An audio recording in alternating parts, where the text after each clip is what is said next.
प्रिय विद्यार्थियों, आज हम जिस विषय पर चर्चा करने वाले हैं वह है आश्रम व्यवस्था। इससे पूर्व हमने वर्ण व्यवस्था के बारे में अध्ययन किया है। प्राचीन मनीषियों द्वारा समाज को सुव्यवस्थित ढंग से चलाने के लिए जिस व्यवस्था का प्रणयन किया गया था वह थी वर्ण व्यवस्था, ताकि समाज जो है वो सुव्यवस्थित तरीके से कार्य कर सके। ठीक उसी प्रकार व्यक्ति के जीवन को सुव्यवस्थित बनाए रखने के लिए जिस व्यवस्था को बनाया गया वह थी आश्रम व्यवस्था।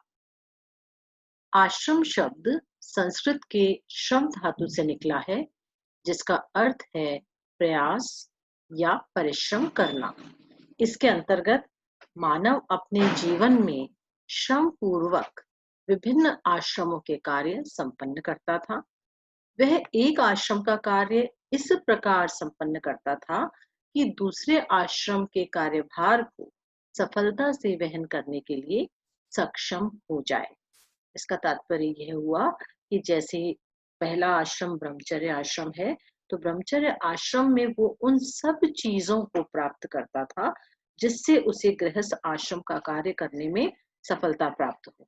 प्राचीन काल में व्यक्तिगत व्यवस्था के दो आधार स्तंभ थे, एक तो पुरुषार्थ, दूसरा आश्रम।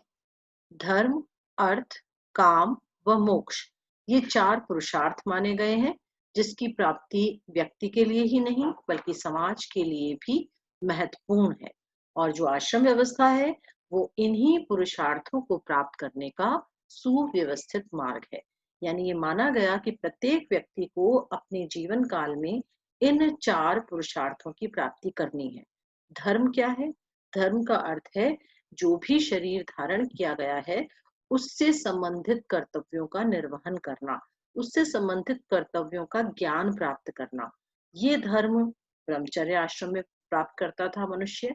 उसके बाद अर्थ और काम ये गृहस्थ आश्रम में प्राप्त करता था, और मोक्ष की प्राप्ति प्राप्ति के लिए प्रयासरत रहता था वानप्रस्थ में, और मोक्ष प्राप्त करता था संन्यास आश्रम के द्वारा। तो आश्रम व्यवस्था इन्हीं चारों पुरुषार्थों को प्राप्त करने का सुव्यवस्थित मार्ग है। आश्रम व्यवस्था की उत्पत्ति कैसे हुई? उसका कारण क्योंकि ऋग्वेद काल में ये स्थापित नहीं थी, क्योंकि जो आर्य थे वो प्रवृत्ति मार्गी थे। उत्तर वैदिक काल से हमें आश्रम व्यवस्था का उल्लेख मिलने लगता है, और ये भी पता लगता है कि उस समय 4 आश्रमों की संख्या निश्चित कर दी गई थी। लेकिन सूत्र काल तक इनके अंतर्गत किए जाने वाले कर्तव्य भी निश्चित कर दिए गए, और स्मृति काल में आते आते आश्रमों के आचारगत नियमों की व्याख्या भी कर दी गई थी। महाभारत में इस व्यवस्था को दैवीय उत्पत्ति द्वारा बताया गया, जिससे जनसाधारण में भी यह स्वीकार योग्य बन गई। 4 आश्रमों का जो व्यवस्था है वो इस व्यवस्था के अंतर्गत की गई है, और ब्राह्मणों हेतु चारों ही आश्रम आवश्यक थे, और बाकी जो 3 वर्ण हैं उन हेतु 3 आश्रम थे, जिसमें भी हम कहेंगे कि क्षत्रिय और वैश्य ये 2 ही इन आश्रमों का पालन करते थे, क्योंकि ब्रह्मचर्य में जाने हेतु यज्ञोपवीत आवश्यक है, यानी उपनयन संस्कार आवश्यक है, और वो केवल द्विज वर्णों का होता था, जैसा आप पढ़ चुके हैं। 11वीं सदी में आए अल-बरूनी ने भी इस व्यवस्था का उल्लेख किया है। मनुष्य की औसत आयु 100 वर्ष मानकर प्रत्येक आश्रम हेतु 25-25 वर्ष की आयु का निर्धारण किया गया। ये आश्रम इस प्रकार से हैं। पहला, ब्रह्मचर्य आश्रम, जिसमें उपनयन संस्कार के साथ व्यक्ति इस आश्रम में प्रवेश करता है। गुरु के सानिध्य में रहते हुए वो विविध विषयों का व कलाओं का ज्ञान प्राप्त करता था। जैसे अगर ब्राह्मण पुत्र है तो वो वेदों का अध्ययन करेगा, क्षत्रिय पुत्र है तो वो शास्त्रों और शस्त्रों का अध्ययन करेगा, यदि वैश्य पुत्र है तो वो व्यापार से संबंधित जो धर्म है, जो नियम कर्तव्य हैं, उनका ज्ञान प्राप्त करेगा। अपने अपने क्षेत्र के ज्ञान को ये प्राप्त करते थे। बालिकाओं के उपनयन संस्कार का भी हमें उल्लेख प्राप्त होता है, प्रारंभिक वैदिक काल की बात है ये।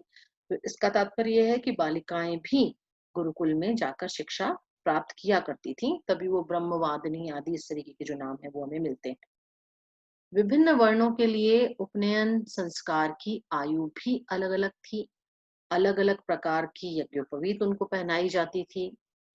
जब गुरुकुल पहुंच जाता था विद्यार्थी, यानी बच्चा उपनयन संस्कार के बाद जब गुरुकुल चला गया, तो वहां पे वो ब्रह्मचारी के रूप में रहता था और उसे भिक्षा द्वारा जीवन का निर्वाह करना पड़ता था।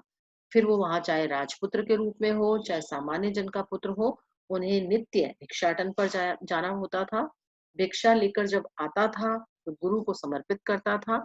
गुरु की आज्ञा के अनुसार जो कुछ उसे मिलता था, वही खाता था और बाकी सारा गुरु के पास रहता था, जिसे गुरु और सबके अंदर विभाजित कर दिया करते थे।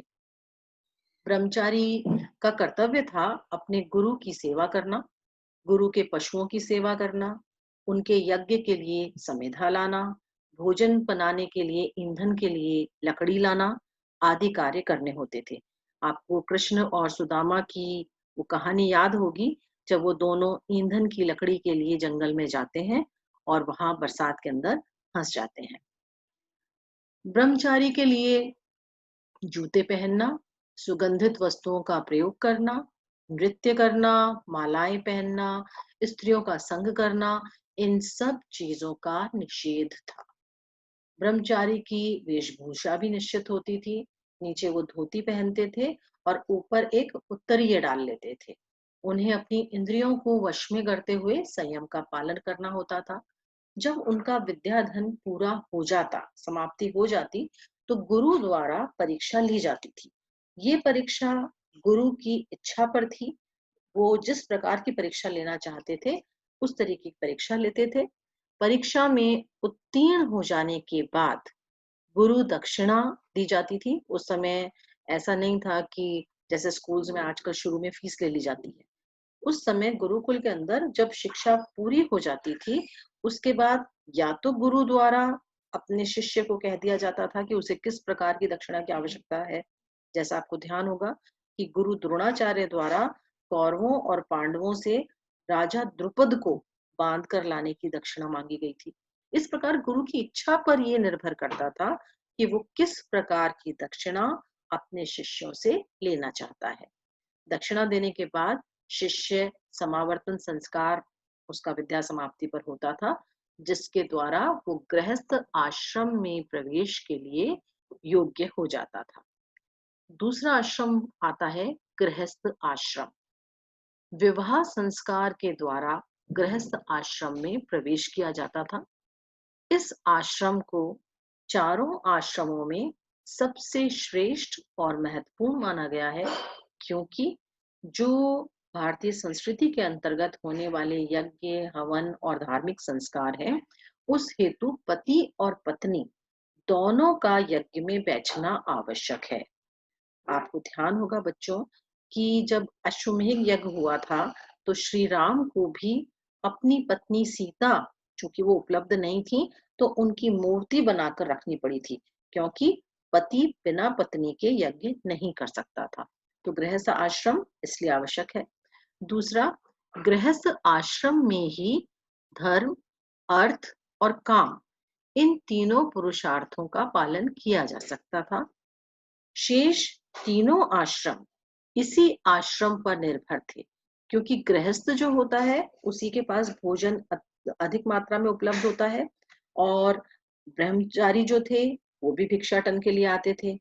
वानप्रस्थी जो थे वो भी भिक्षा के माध्यम से अपना जीवन यापन करते थे, और जो सन्यासी थे, यानी सन्यास आश्रम वाले थे, वो भी गृहस्थियों के पास ही भिक्षा के लिए आते थे। तो अन्य तीनों आश्रमों का जीवन यापन गृहस्थ आश्रम के ऊपर ही निर्भर करता था।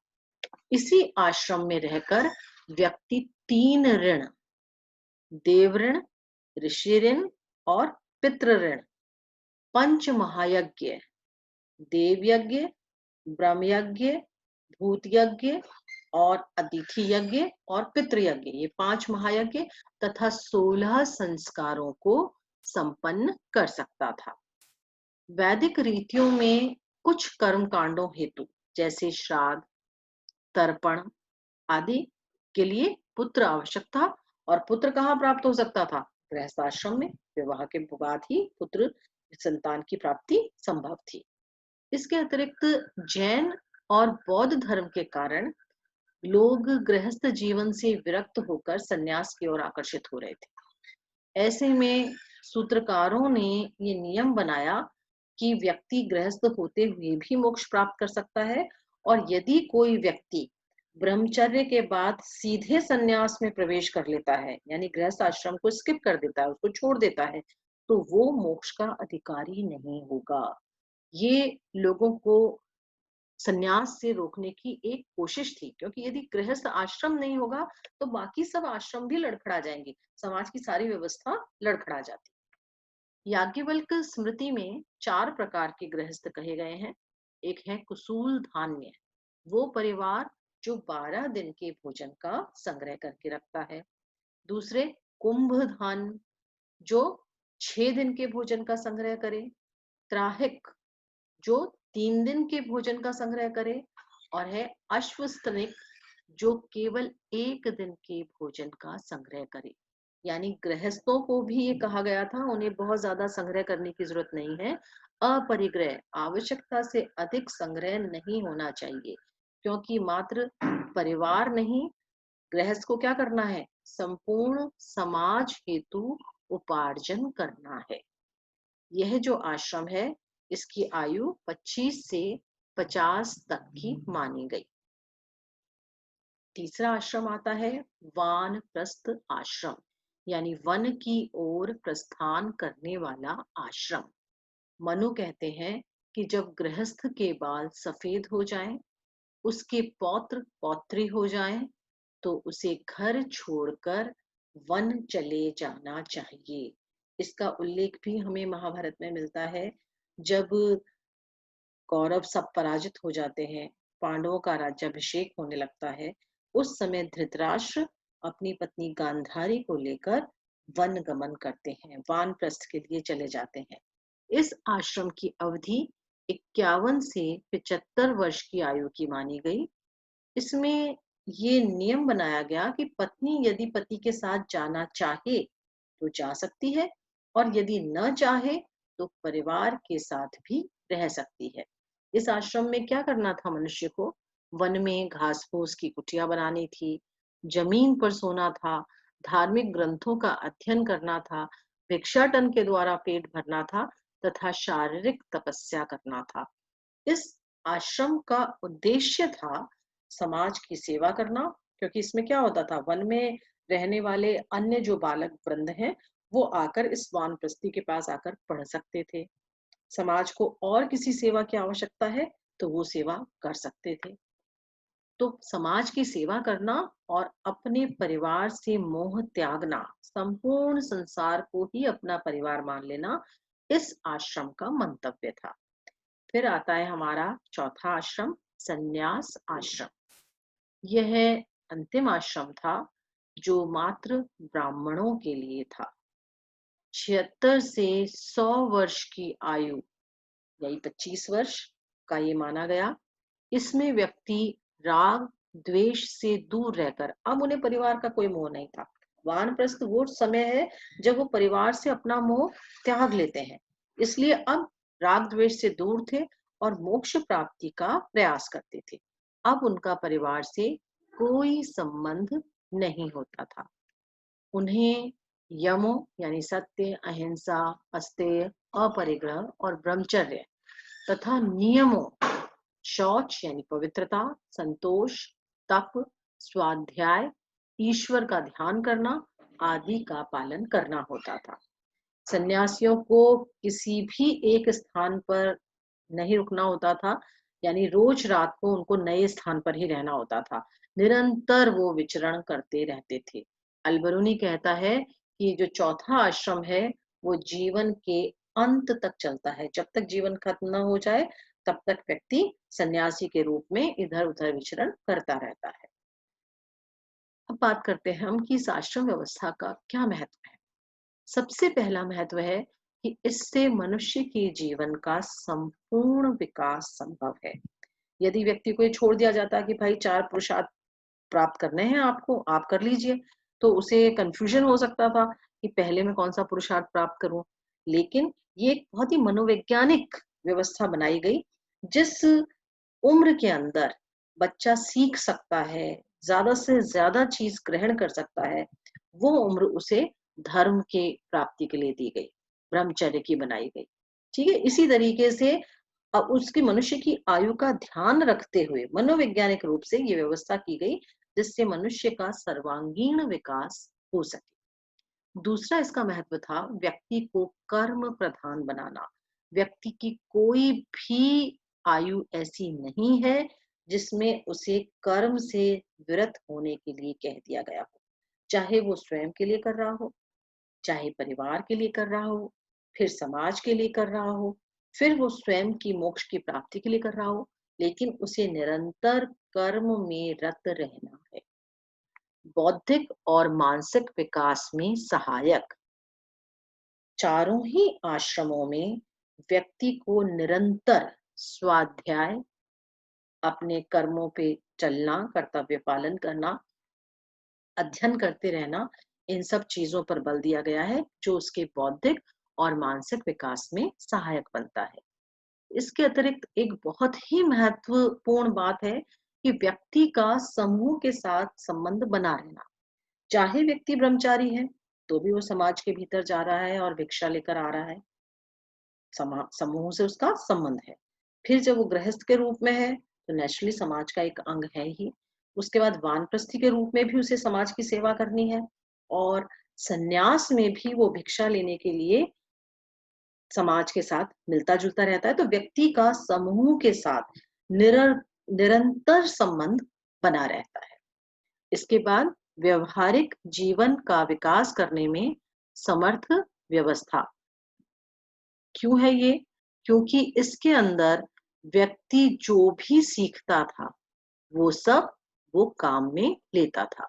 इस प्रकार हम देखते हैं कि प्राचीन काल में व्यक्ति के हित के लिए जो आश्रम व्यवस्था बनाई गई, वो बहुत ही मनोवैज्ञानिक, व्यवहारिक व बहुत ही उपयोगी व्यवस्था थी।